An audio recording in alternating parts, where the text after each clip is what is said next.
Assalamualaikum warahmatullahi wabarakatuh. Selamat datang di channel Muhammad Samsudin. Di kesempatan kali ini, saya akan mencoba menceritakan sebuah cerita kutukan.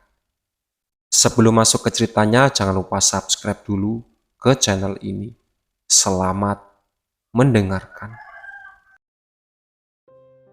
Setelah Fikri pergi, dia pun kembali masuk ke dalam kamarnya dan tak lupa mengunci pintu.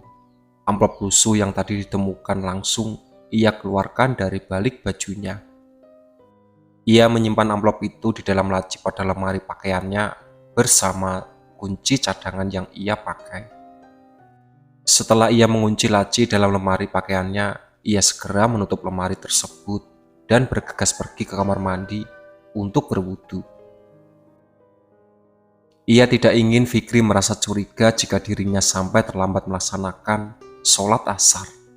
Karena ia yakin kalau Fikri masih hafal dengan kebiasaan yang akan keluar dari kamar dan berteter di teras belakang rumah setelah selesai sholat. Fikri kembali ke rumah keluarga Prawira bersama Deden. Setelah selesai melaksanakan sholat asar di masjid, kedua pria itu mengambil jalan memutar untuk bisa langsung menuju halaman rumah belakang. Dia telah berada di teras belakang dan tengah membaca sebuah novel.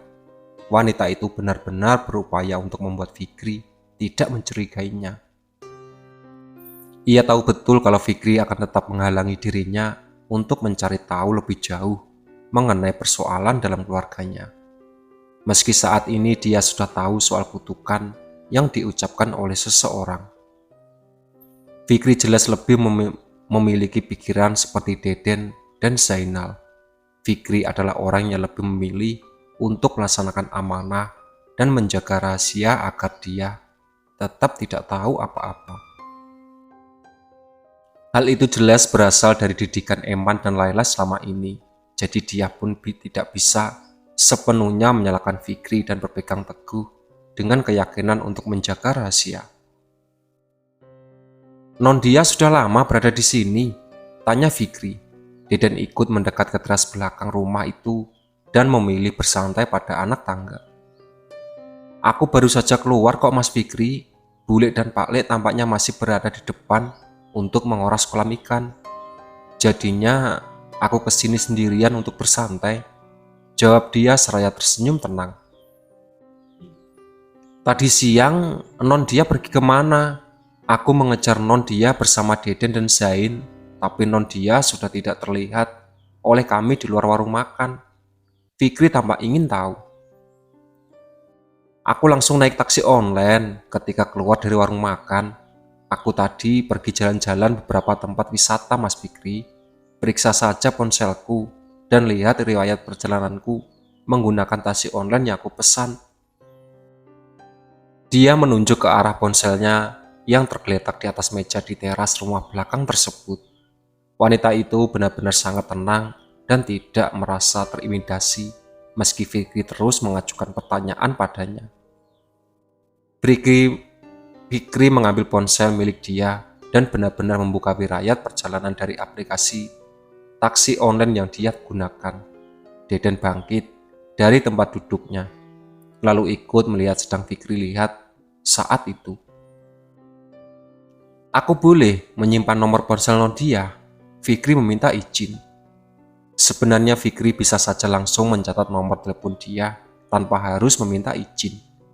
Namun ia ingat bahwa hal itu jelas tidak sopan karena bagaimanapun dia adalah majikan di rumah itu. "Simpan saja Mas, jangan lupa untuk menyimpan nomor ponsel milik Mas Fikri pada ponselku. Mas Deden juga boleh mencatatnya jika merasa perlu menghubungiku." Dia menyaut tanpa mengalihkan tatapan dari novel yang tengah ia baca. Tampaknya isi novel itu sangatlah menarik bagi dia, sehingga wanita itu tidak bisa menunda untuk membacanya. Fikri dan Deden benar-benar mencatat nomor ponsel dia pada ponsel masing-masing, lalu menyimpan nomor ponsel mereka seperti yang dia inginkan. Setelah melakukan semua itu, Fikri kembali menyimpan ponsel milik dia di atas meja. Dia pun menutup novelnya setelah memberikan batas baca dan kembali tersenyum ke arah Fikri dan Deden. "Aku mau cerita, Mas. Boleh?" tanya dia seraya tersenyum dengan wajah sedikit memerah. "Iya, tentu saja boleh, Non," jawab Fikri. "Tadi aku sempat bertemu seorang saat berada di ekowisata mangrove. Dia seorang pria, dan dia begitu percaya diri berusaha mendekati aku dengan cara menawarkan diri untuk menjadi tour guide di sana. Aku tahu persis bahwa tujuannya memang baik, tapi aku menolak tawarannya karena aku melihat keberadaan sosok makhluk yang ditampaknya selalu mendampingi pria itu. Makhluk yang aku lihat terus membisik ke telinga pria itu. Makhluk itu berusaha ingin meraihku, sehingga membisik terus-menerus agar pria itu menjeratku dengan ilmu penjerat. Tapi makhluk itu jelas gagal total, karena aku tidak pernah lupa membentengi diriku dimanapun aku berada. Pria itu tidak menggunakan ilmu penjerat yang dia miliki terhadapku, sampai aku pergi dari hadapannya, tutur dia. "Tapi dia tidak mengejar kamu kan? Dia tidak mengikuti kamu setelah kamu pergi dari hadapannya?" tanya Deden mulai terlihat khawatir. "Enggak sama sekali, Mas. Dia hanya diam di tempatnya dan tidak berupaya mengejarku sama sekali. Mungkin dia kesal, tapi dia memilih untuk tidak mengungkapkannya." Wah, zaman sekarang ternyata masih ada laki-laki mau menggunakan ilmu penjerat agar bisa menjerat wanita yang dia temui. Benar-benar keterlaluan. Umpat Fikri tidak bisa menyembunyikan kesalahannya. Laki-laki macam itu seharusnya diberi pelajaran yang berat agar tidak lagi bertindak seenak jidatnya, tambah Deden. Dia pun tersenyum. Ungkapan kesal Fikri dan Deden jelas tidak sama sekali dengan perasaan bahagia yang dia rasakan ketika mengingat pria yang bertemu dengannya siang tadi. Kalian tidak ada yang mau tanya soal makhluk yang mendampingi pria itu?" Deden dan Fikri pun kembali menatap ke arah dia setelah mereka mengungkapkan kekesalan masing-masing usai mendengar cerita yang dia utarakan. Makhluk itu memiliki 3 tanduk di kepalanya dengan lidah menjulur sampai batas dada. Makhluk itu biasanya hanya akan berada di samping orang yang melakukan ritual ilmu hitam. Biasanya ilmu hitam seperti itu adalah ilmu hitam yang diwariskan secara temurun-temurun dari tetua di dalam suatu keluarga. Aku tahu dan aku mengenali hal-hal seperti itu dari seorang pasien di rumah sakit yang memiliki kemampuan untuk mengenali makhluk-makhluk halus di sekitarnya. Dari pasien itu jugalah aku belajar tentang bagaimana cara untuk mengusir makhluk halus dari sekitar kita agar tidak mengganggu kehidupan yang kita jalani. Jelas dia. Lalu, apakah sekarang Non dia masih sering berkomunikasi dengan pasien yang Non kenal itu? Tanya Fikri. Dia pun menggelengkan kepalanya. Dia sudah lama meninggal, Mas Fikri. Pasien itu sudah berusia sangat tua ketika aku bertemu dengannya. Dia tahu dalam sekali lihat bahwa aku memiliki kemampuan untuk melihat yang bisa terlihat oleh orang biasa. Maka dari itulah dia mengajariku padaku banyak hal agar aku bisa memanfaatkan kelebihanku. Deden pulang ke rumahnya setelah mengobrol bersama dia dan Fikri. Yunita menyambutnya seperti biasa, lalu menyuruh Deden untuk duduk bersama di ruang tengah. Rusdi tampaknya belum pulang, meskipun tadi mereka pergi ke masjid bersama-sama. "Kamu baru saja pulang dari rumah keluarga Prawira, Nak?" tanya Yunita. "Iya, Bu, aku baru pulang dari sana. Fikri tadi mengajak aku mampir sebentar." Aku setuju dengan ajakannya. Aku pikir jalan pulang akan lebih dekat kalau aku lewat halaman rumah belakang keluarga Prawira. Sekaligus, aku ingin melihat keadaan dia, jawab Deden. "Kamu ketemu sama dia?" "Dia masih suka bersantai di teras belakang rumahnya saat sore." "Iya, Bu, persis seperti itu. Kebiasaan tidak ada yang berubah." Bahkan Fikri pun mengatakan padaku bahwa dia tidak merasa asing dengan keadaan rumahnya meski sudah 12 tahun pergi. Sifatnya, sikapnya, dan bahkan semua kebiasaan masih tetap sama. Tidak ada yang perlu dikhawatirkan sejauh ini. Yunita pun menganggukkan kepalanya, bertanda bahwa ia paham dengan hal yang Deden jelaskan soal dia. Berarti yang membedakan hanyalah kenyataan soal kemampuan penglihatan. Dia yang sama seperti kemampuanmu ya, bener kan? Ibu benar, hanya itu yang membedakan. Hah, ditambah dengan kemampuan mengusir makhluk halus, Bu. Dia baru saja cerita kepada aku dan Fikri soal bagaimana dia memiliki kemampuan itu. Oh ya, dia cerita secara terbuka padaku dan Nak Fikri tentang muasal kemampuan yang mengusir makhluk halus. Wah, tampaknya dia bukan orang yang suka menyembunyikan sesuatu ya. Dia sangat terbuka dan tidak merasa harus menyembunyikan sesuatu dari orang-orang di sekitarnya. Itu sifat yang cukup langka loh. Biasanya kebanyakan orang akan merahasiakan hal-hal seperti itu dari orang lain. Tapi dia justru memilih cerita dan mempercayakan padamu maupun Nak Fikri. Yunita terlihat begitu takjub dengan apa yang dia lakukan. Deden memikirkan ucapan ibunya selama beberapa saat. Memangnya menurut ibu hal seperti itu seharusnya dirahasiakan? Tanya Deden. Hal seperti itu harusnya dirahasiakan, Nak. Terkadang manusia itu bisa memiliki pemikiran yang negatif. Maka bisa jadi dia akan menjadi bahan pembicaraan dan nama baiknya akan menjadi buruk. Dia bisa saja dituduh sebagai penganut ilmu-ilmu yang tidak semestinya dipelajari oleh manusia normal. Tapi ibu rasa dia mungkin tahu persis bahwa kamu dan Nak Fikri tidak akan berpikiran negatif tentangnya. Maka dari itulah dia memiliki untuk bercerita soal dari mana kemampuannya mengusir makhluk halus berasal. Jelas Yunita.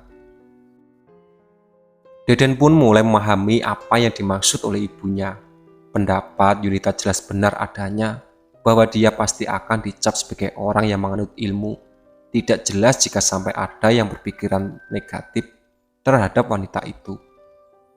Tapi Deden merasa lega karena dia lebih memilih mempercayakan hal tadi kepadanya dan Fikri.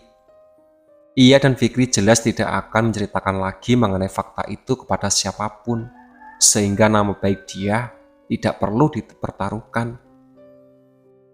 Rusdi pulang tak lama kemudian. Deden pun segera pamit untuk pergi ke kamarnya agar bisa kembali mengawasi rumah keluarga Prawira.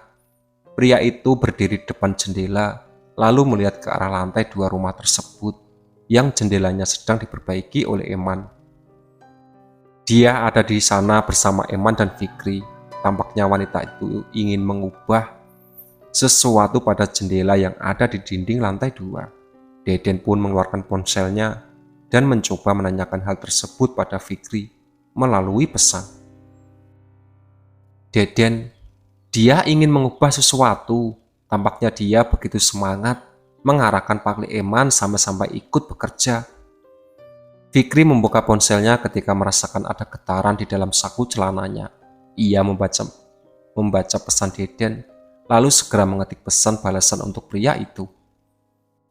Fikri, iya kamu benar. Dia ingin mengubah jendela di lantai 2 rumah ini menjadi pintu geser. Pintu yang sudah ada dihilangkan, lalu di pintu itu dia akan terbuat dari kaca sepenuhnya. Dia bilang ingin menjadikan lantai 2 ini sebagai ruang kerjanya. Fikri, aku belum tahu soal itu. Aku belum bertanya-tanya padanya. Nanti akan aku coba tanyakan kalau waktunya sudah tepat. Sekarang aku akan bantu bapakku dulu untuk mencopot daun pintu dan memindahkannya. Deden tidak lagi membalas. Ia bisa melihat kalau Mas Fikri saat ini benar-benar sedang membantu Eman mencopot daun pintu di lantai 2 rumah keluarga Prawira, lalu memindahnya.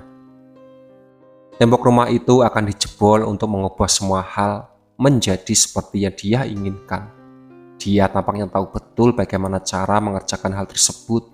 Wanita itu bahkan mengukur sendiri dengan meteran untuk menentukan ukuran pintu geser yang sedang ia inginkan.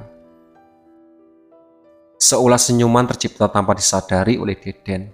Semua hal yang dia lakukan berhasil menyita perhatiannya, sikapnya, sifatnya, dan bahkan tingkah lakunya tidak luput dari ingatan Deden saat ini. Ia benar-benar tidak menyangka akan bisa bertemu dia lagi setelah bertahun-tahun berlalu. Dan di dalam hatinya ia merasa sangat bahagia karena pertemuan itu.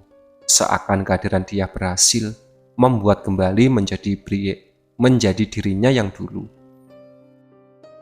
Eman kini menatap ke arah dia setelah menyingkirkan daun pintu yang sudah dicopot. "Berarti tinggal dibobok saja temboknya ya, Non?" tanya Eman. "Iya, Pak Le. Pak Le punya peralatan untuk membobok tembok kan? Bisa minta tolong Mas Fikri bawain peralatannya ke sini. Nanti aku yang akan kerjakan," pinta dia sambil menyimpan meteran miliknya ke dalam saku. Jangan Non, biar Pak Le saja yang bobok temboknya besok pagi," cegah Eman. Dia pun tersenyum ke arah Eman yang tampak meragukan kalau dirinya bisa mengerjakan pekerjaan yang biasa dikerjakan oleh laki-laki. "Pak Le, aku sudah terbiasa mengerjakan pekerjaan seperti ini. Bawakan saja peralatan milik Pak Le dan biarkan aku mengerjakannya.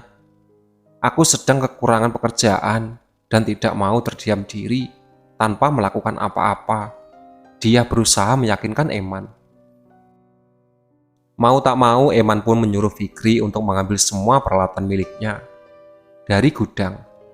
Fikri menuruti hal tersebut. Ia merasa akan memiliki banyak waktu bersama dia jika wanita itu memang akan membobok tembok sampai malam nanti. Setelah peralatan yang dia inginkan sudah berada di hadapannya, wanita itu pun segera mengerjakan yang harus ia kerjakan. Eman kembali turun ke lantai bawah sambil membawa daun pintu yang sudah dicopot. Sementara yang menemani dia di atas saat itu hanyalah Fikri.